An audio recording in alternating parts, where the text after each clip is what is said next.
Chaque jour, Charles et Carole vous présentent la leçon de l'école du sabbat.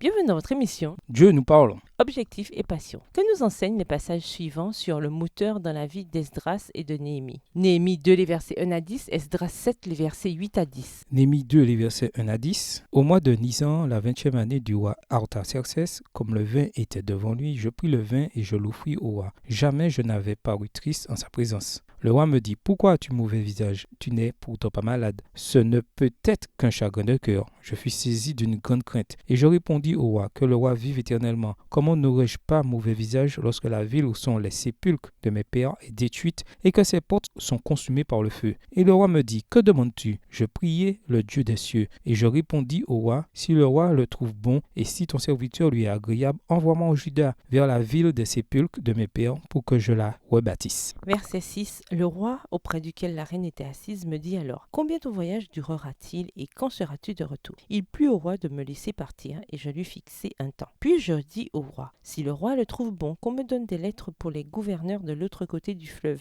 afin qu'ils me laissent passer et entrer en Juda, et une lettre pour Asaph, garde forestier du roi, afin qu'il me fournisse du bois de charpente pour les portes de la citadelle près de la maison, pour la muraille de la ville et pour la maison que j'occuperai. Le roi me donna ces lettres, car la bonne main de mon Dieu était sur moi. Je me rendis auprès des gouverneurs de l'autre côté du fleuve, et je leur remis les lettres du roi, qui m'avaient fait accompagner par des chefs de l'armée et par des cavaliers. Sambala, le Horonite, et Tobija, le serviteur ammonite, l'ayant appris, eurent un grand déplaisir de ce qu'il venait un homme pour chercher le bien des enfants d'Israël. Esdras 7, les versets 8 à 10. Esdras arriva à Jérusalem au 5e mois de la 7e année du roi. Il était parti de Babylone le premier jour du premier mois, et il arriva à Jérusalem le premier jour du 5e mois, la bonne main de son Dieu étant sur lui, car Esdras avait appliqué son cœur à étudier et à mettre en pratique la loi de l'Éternel et à enseigner au milieu d'Israël les lois et les ordonnances. Dans tout ce qu'il faisait, Esdras et Néhémie cherchaient à voir la volonté de Dieu s'accomplir dans la vie de son peuple. Oui, le peuple avait tout gâché. Oui, ils étaient punis pour cela. Mais Dieu, fidèle à ses promesses de restauration, ouvrit la voie pour que son peuple retourne en terre promise. Et, s'il restait fidèle, pour que s'accomplissent les objectifs qu'il avait pour eux. Et le Seigneur, dans sa sagesse, choisit 2 hommes consacrés, des hommes qui ressemblaient un peu à Moïse, pour jouer un rôle central dans cette restauration, tout comme il avait employé Moïse des générations auparavant pour une tâche spéciale.